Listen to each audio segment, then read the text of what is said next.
በኮሪደር መሰረተ ልማት ላይ በብስክሌት በመንገድና በመሮጫ ትራክ በተሽከርካሪ በመሄድ ልማቱን ያበላሸው አሽከርካሪ 100 ሺህ ብር መቀጣቱን አስታወቀ።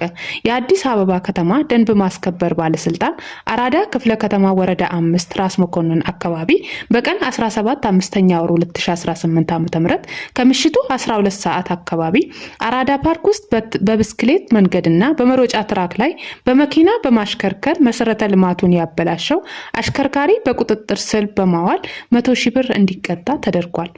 ባለስልጣኑ በህብረተሰቡ ጥቆማ መሰረት አሽከርካሪውን በአዲስ አበባ ከተማ ትራፊክ ፖሊስ ጋር በመተባበር በቁጥጥር ስር በማዋል መቅጣቱንም ተገልጿል። ባለስልጣኑ ጥቆማ ለሚሰጠው ህብረተሰብ ታላቅ አክብሮት እንዳለው በመግለጽ ጥቆማ ለሰጠውም እያመሰገነ የጋራ ሀብት የሆነውን የኮሪደር ልማት በወንዞች ዳርቻና በሌሎች አካባቢ የሚገኙ መሰረተ ልማቶችን ጉዳት የሚያደርስና ደንብን የሚተላለፍ አካላት ላይ እርምጃ እንዲወስድ የሚሰጠውን ጥቆማ አጠናክሮ በመቀጠል ኃላፊነቱን እንዲወጣ መልእክቱንም አስተላልፏል። መረጃው የአዲስ አበባ ከተማ ደንብ ማስከበር ባለስልጣን ኮሚኒኬሽን ዳይሬክተር ነው።